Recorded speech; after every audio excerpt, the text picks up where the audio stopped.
அந்த மாதிரி உலகத்துல என்ன பண்ண முடியும் சொல்லுங்க? கொடுக்குறத வாங்க மட்டும்தான் ஆளுக்கிறான், திருப்பி கொடுக்க ஆளே இல்லை. அப்போ எல்லாருடைய மனசு நீ மனுஷங்கடைய எல்லாம் வாங்குனே கொடுக்குன்னே நினைக்கிறேன். அதே அதான் சொல்லுவாரு. நான் கூட எனக்கு கூட ஐயா சொன்ன வார்த்தை குத்திச்சு ஒரு மாதிரி. என்ன குத்திச்சுன்னா, எல்லாரும் கட்டி வச்சுக்கிற கோயில் கட்டி உட்காந்து சாமி கும்பிட்டு வர, நீ என்னிட்ட என்ன பண்ணுவ, உலகத்துக்கு என்ன பண்ணேன்னு கேட்டாரு. எனக்கு தானே அமைஞ்சு போச்சு. இது அவரு கொடுத்தது, உண்மையிலே நான் இல்லை, அவரு கொடுத்தது.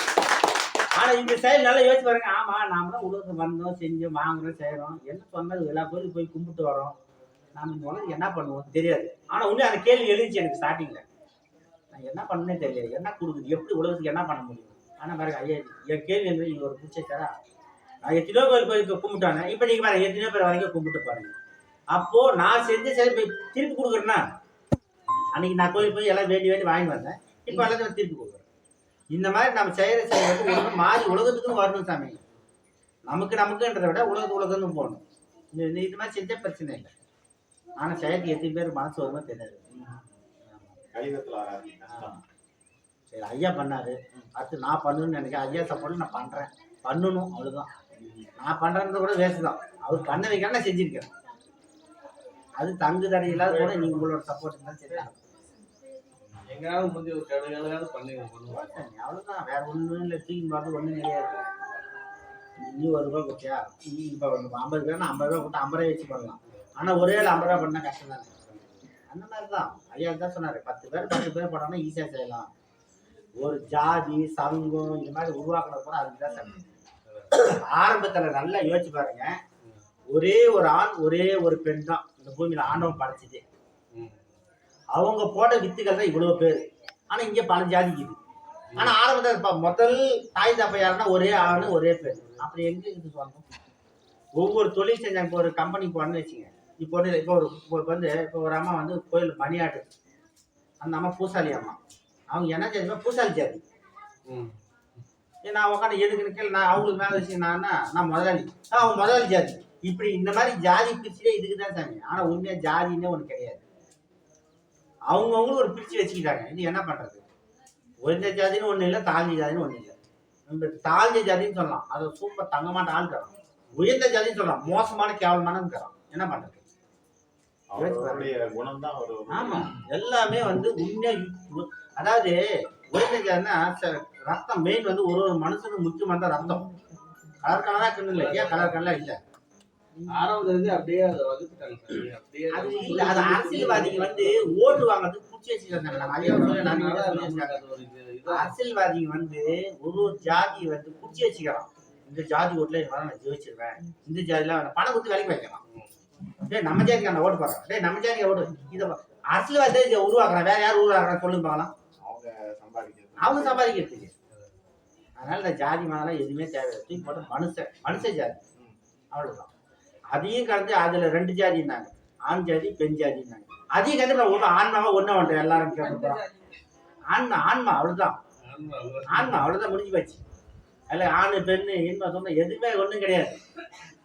அந்த மாதிரி கடந்து மேல வரணும். கடவுளே ஜாதி பிரிச்சுட்டாங்க இல்லையா? ஆமா, கடவுளே இந்த குலத்தவர் அப்படின்னு சொல்லி பிரிச்சுட்டாங்க. கடவுளே அந்த இது பண்ணி பிரிச்சுட்டாங்க. அதாவது பழைய காலத்துல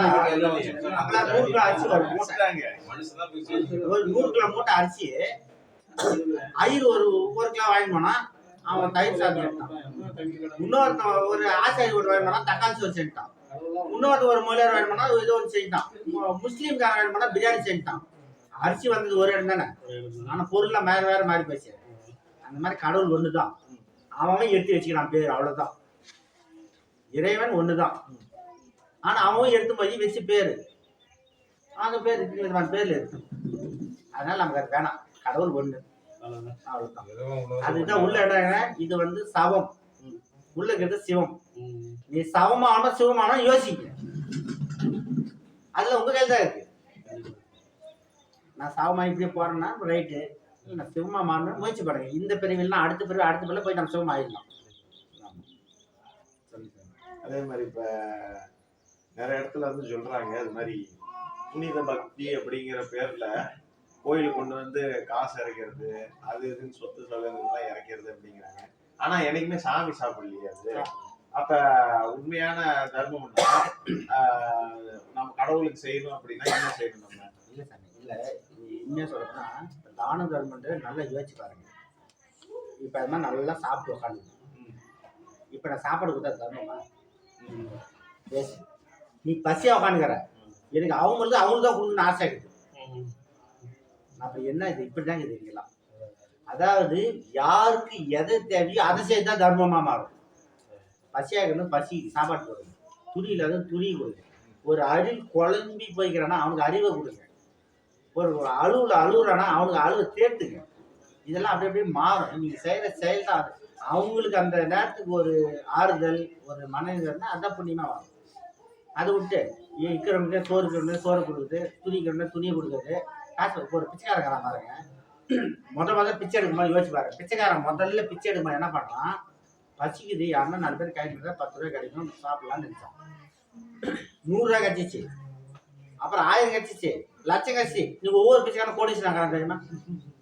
யோசிச்சு பாருங்க.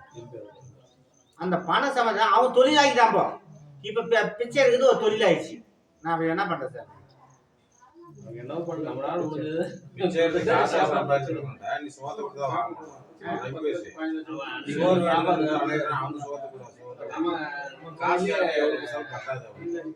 ஒரு ரவுண்டு போய் காலையில அந்த கோயில தனியா சாப்பாடு கொடுத்துறாங்க. 2வது ஒன்று இங்க வந்துட்டு வேற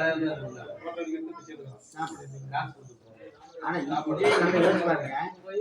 இப்ப இந்த நம்மளால அபியாசிங்க இல்லைன்னா உண்மையான சாமியார சாப்பாடு மட்டும் பசி. அதாவது இது வந்து பசி பிடி. அது முதல்ல யாருக்கிட்ட சொன்னாங்க, பசி பிடின்னு சொன்னாங்க.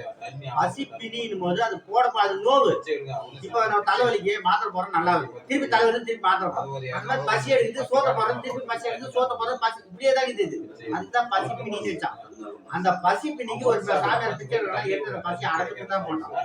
திருப்பி போட்டா பசி அடைக்க திருப்பி போட்டா வாங்க மாட்டான். அவன் தான் உண்மையான சாமியார். மற்றவெல்லாம் வேஸ்ட். அதெல்லாம் தொழில். எப்போ நம்ம அப்புறம் வேணும் நாளைக்கு வேணும் அதெல்லாம் வேஸ்ட் தான். இப்ப தேவை பண்றது கூடாம நியாயம். அந்த மாதிரி இப்போ என்ன பண்ண முடியும் பண்ணிட்டு போயினே இருங்க. அதே மாதிரி போட்டு போட்டுறாங்க, எப்படியோ போட்டு அந்த பாகம் அனுபவிச்சு போறாங்க. நீங்க உங்ககிட்ட 10 ரூபாய் ஏமாற்றி வாங்கலாம், அதை அனுபவிச்சுட்டு தான் வரணும். என்னமோ பண்ணிட்டு போறான், அது நான் கொடுக்குறோம் கொடுத்துட்டாது. அதுதான் ஒரு பெரிய பணக்காரன் உடல் ஊனமுற்றவர்கள்லாம் தானம் பண்ண சொல்லி அவங்க கீழே அவங்களுக்கு, அதாவது ஓனருக்கு கீழே ஒரு மேனேஜர்னு இருப்பான். அவங்களும் ஒரு அமௌண்ட் கொடுத்து இந்த உடல் ஊனமுற்றவர்கள்லாம் பணம் கொடுத்துருவான்னு சொல்றாங்க. இவன் கொஞ்சம் பேர் கொடுத்து என்ன பண்ணா மிச்சத்தை அவனே வச்சுக்கணும். போய் ஓனர்கிட்ட கம்ப்ளைண்ட் பண்றாங்க, இந்த மாதிரி நான் பணம் கொடுத்தீங்க, இவன் எல்லாத்துக்கும் கொடுத்துட்டு பாதிக்கா சுத்திக்கிறான். ஏய் நான் உடல் ஊனமுற்ற கொடுத்தேன்டா, அவன் எடுத்துனா அவனு உடல் ஊனமுற்ற தானே போடான்ட்டாரு. அப்ப அந்த மாதிரி அந்த செயல் வந்து கொடுக்கணும், அவன் எடுத்துட்டா அது சம்மந்தப்பட்டவன், நான் ஏன் கவலை பண்ணோம்? அப்படி நீ செயலை செஞ்சு போயிட்டே இருக்கணும் சாமி. அப்ப வந்து நமக்கு மன உளைச்சல் கிடையாது. இல்ல ஐயோ இவன் ஏமாத்திட்டான், என்ன ஏமாந்து போச்சு சொல்லுங்க. எல்லாம் மனசுதான் அவங்க எல்லாத்தையும் ஏத்துக்குது. நீ சந்தோஷப்பட்டா நல்லதுன்றீங்க, துக்கப்பட்டா கெட்டது இருக்கு. அப்படி என்ன பண்றது?